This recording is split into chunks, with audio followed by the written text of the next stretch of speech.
Yo, what's up guys? It's your boy Daniel here, and today I want to talk about why old school Maple felt more alive and what MapleStory Classic can learn from it. So when I think about MapleStory Classic, I'm not instantly reminded of the classes, the flaws, or some of the systems.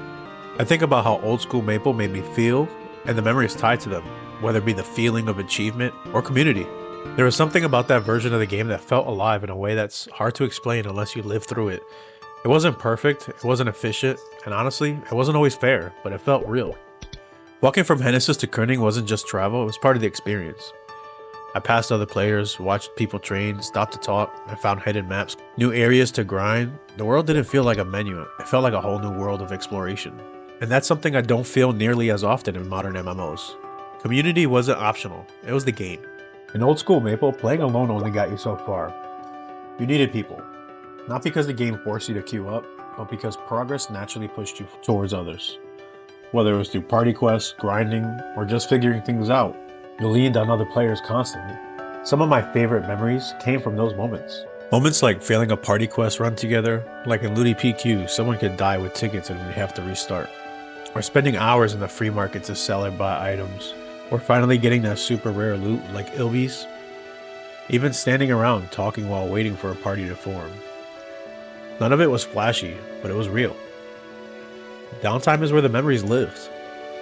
One of the strangest things about old school Maple is that some of those most memorable moments came from doing nothing. Like waiting for the boat. One of the most vivid memories is being on the boat chatting it up and forgetting to go in the cabin. If you know, you know. The boat from Victoria Island to Orbis or vice versa had a chance to spawn a Balrog, you easily got one-shotted, and having to retake the boat.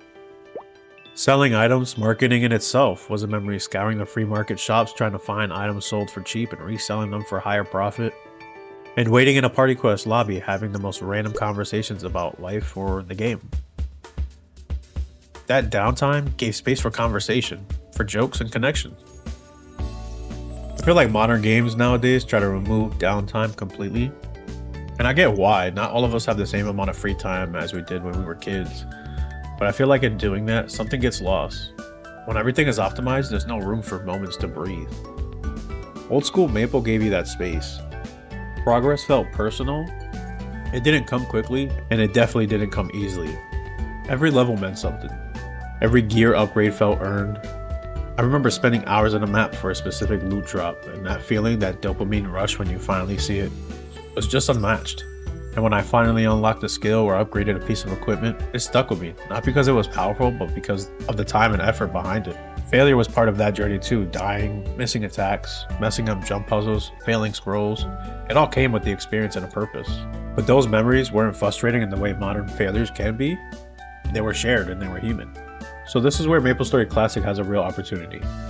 It doesn't need to be a perfectly recreated of old school Maple. It just needs to capture that feeling. The sense of presence, of community, and shared progression. I think if Classic can preserve that balance where effort matters, where players need each other, and where the world feels alive, then it can become something special in its own right. Not a museum piece, and not a remake chasing nostalgia, but a living version of what made MapleStory matter in the first place. Old school Maple wasn't perfect, but it made me feel connected to the world, and to everyone around me, and to my progress. And if MapleStory Classic can bring even a part of that feeling back, then it's already doing something right. And that's what I'm hoping for. We've got a lot more coming as we get closer to Classic. I'd love to hear your thoughts too. Drop a comment and tell me what made old school Maple feel special to you. And if you want more content like this, go ahead and like the video and subscribe. It really helps more than you think.